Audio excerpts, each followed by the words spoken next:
अस्सलामुअलैकुम, वेलकम आप सभी का इस नई वीडियो में। तो आज का ये वीडियो आप लोगों के लिए काफ़ी ज़्यादा इंपॉर्टेंट रहने वाला है। इस वीडियो में हम बात करेंगे जीके बोपी, बीएससी नर्सिंग, बीएससी पैरामेडिकल और बीएससी टेक्नोलॉजी कोर्सेज का जो हमारा 2024 सेशन का एंट्रेंस है जो आपका जून में होगा, उसी के सिलेबस के बारे में हम बात करेंगे। क्योंकि सिलेबस की यहाँ पे काफ़ी ज़्यादा डिमांड आ रही है कि सिलेबस में हमें आप चैप्टर वाइज बता दीजिए किस टॉपिक से कितने मार्क्स आ जाएंगे, किस सब्जेक्ट के कितने मार्क्स आ जाएंगे, सिलेबस क्या क्या रहने वाला है, पूरा आपको सिलेबस एक्सप्लेन करके समझाने वाला हूँ। ये वीडियो जितना भी लंबा हो जाएगा, इस वीडियो को पूरा एंड तक देख लेना। काफ़ी ज़्यादा इंपॉर्टेंट वीडियो रहने वाला आपको, वीडियो को पूरा एंड तक देख लेना। चैनल को भी सब्सक्राइब कर देना और उसके साथ साथ टेलीग्राम ग्रुप और व्हाट्सएप ग्रुप दोनों ज्वाइन करके रख लेना।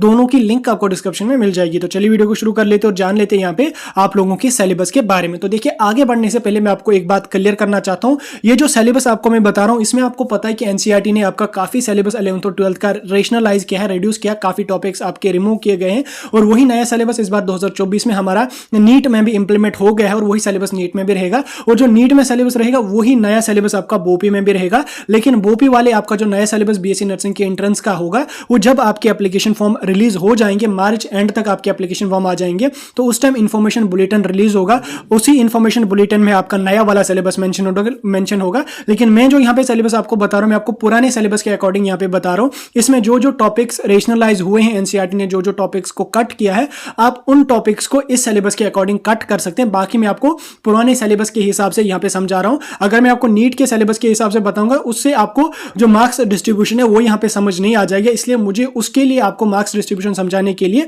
पुराना सिलेबस के अकॉर्डिंग ही आपको समझाना पड़ेगा। इसमें थोड़े थोड़े किसी यूनिट से जो जो टॉपिक्स कट हुए हैं आप उनको स्किप कर सकते हैं। बाकी मार्च में आपका नया सिलेबस आ जाएगा। फिलहाल आप पुराने सिलेबस के अकॉर्डिंग ही पढ़िए, क्योंकि पुराने सिलेबस आपको सही रहेगा और उतना ज्यादा भी रेशनलाइज नहीं हुआ है कि 10 यूनिट 15 यूनिट इन्होंने रेशनलाइज किया, उतना नहीं है। थोड़े थोड़े टॉपिक्स आपके रेशनलाइज हुए हैं। तो चलिए यहाँ पे हम सिलेबस को देख लेते हैं और जान लेते हैं आपका सिलेबस किस हिसाब से रहता है, कितना आपको पढ़ना पड़ेगा। बाकी इससे पहले मैंने आपको सारा कुछ समझा दिया है। बाकी अगर आपको किसी और टॉपिक पे डिटेल वीडियो चाहिए मुझे बता सकते हैं, मैं नेक्स्ट वीडियो उस पर भी यहाँ पे आपको बताऊंगा। सिलेबस की लिंक मैंने डिस्क्रिप्शन में दी हुई है, आप जाके वहां से इसका पीडीएफ डाउनलोड कर सकते हैं। नहीं तो जो मैं आपको समझा रहा हूं उसको आप अच्छी तरह से यहाँ पे रख लीजिए। तो सिलेबस में यहाँ पे आपका 3 सेक्शन से आपका रहेगा।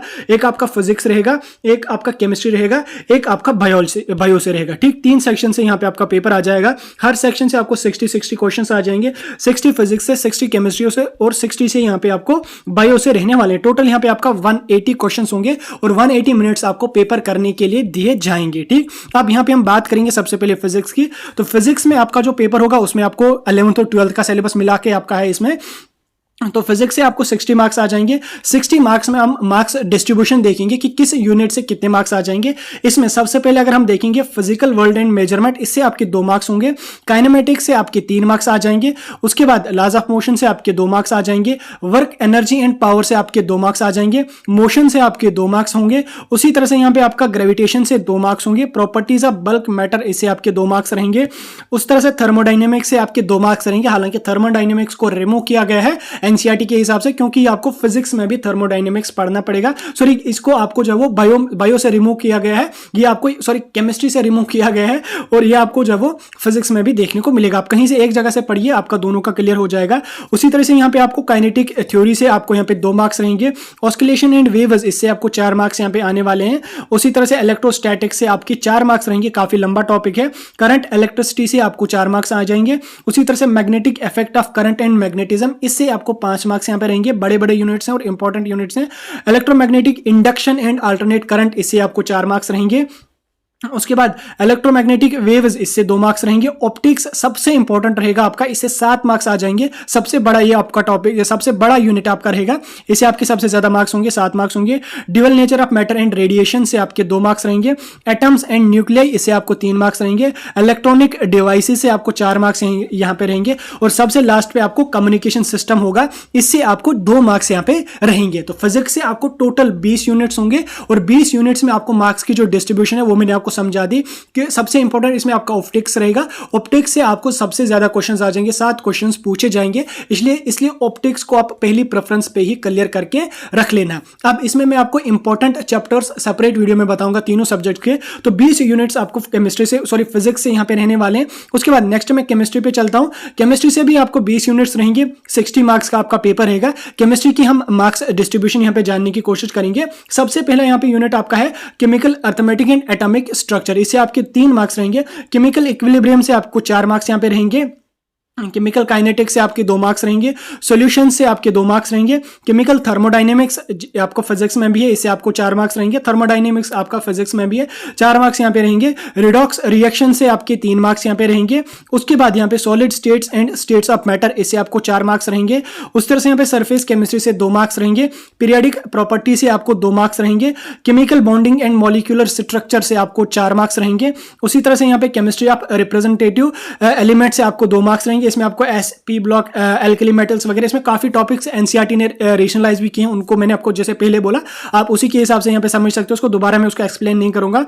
उसके बाद यहाँ पे आपको ट्रांजिशन एलिमेंट से आपको 2 मार्क्स रहेंगे, कोऑर्डिनेट केमिस्ट्री से आपको यहाँ पे आप 4 मार्क्स रहेंगे, नॉमेनक्लेचर से यहाँ पे आपको यानी कि जीओसी से आपको यहाँ पे 3 मार्क्स रहेंगे एक सेक्शन से, हाइड्रोकार्बन्स इससे आपको 3 मार्क्स रहेंगे, ऑर्गेनिक केमिस्ट्री से आपको यहाँ पे फंक्शनल ग्रुप 1 वाला जो है इससे 2 मार्क्स रहेंगे, फंक्शनल ग्रुप 2 से यहाँ पे आपको 3 मार्क्स रहेंगे, उसके बाद यहाँ पे ऑर्गेनिक केमिस्ट्री का फंक्शनल ग्रुप 3 इससे आपको 3 मार्क्स रहेंगे, इनकी 3 3 6 और 2 8, और उसके साथ साथ ऊपर भी यहाँ पे कहीं पे था नॉमेनक्लेचर 8 और 3 हो गया आपके 11 प्लस मार्क्स आपको जो वो जनरल ऑर्गेनिक केमिस्ट्री जीओसी से यहाँ पे आपको आने वाले हैं। उसी तरह से यहाँ पे मॉलिक्यूल्स ऑफ लाइफ इससे आपको 3 मार्क्स यहाँ पे रहेंगे, उसके बाद यहाँ पे पॉलीमर से आपको यहाँ पे 3 मार्क्स रहेंगे, टोटल केमिस्ट्री से भी आपको यहाँ पे 20 यूनिट्स आए और 20 यूनिट्स की मार्क्स डिस्ट्रीब्यूशन मैंने आपको समझा दी। अब हम चलते हैं बायोलॉजी पे और देख लेते हैं यहाँ पे बायोलॉजी की मार्क्स डिस्ट्रीब्यूशन। बायोलॉजी से भी आपको 60 क्वेश्चन आ जाएंगे, 60 क्वेश्चन आपको डिफरेंट यूनिट्स और टॉपिक से आने वाले हैं, इसमें 1 बाय 1 करके हम सारे यूनिट्स को देखने की कोशिश करेंगे। सबसे पहले जो यूनिट आपका है वो diversity and classification of plants,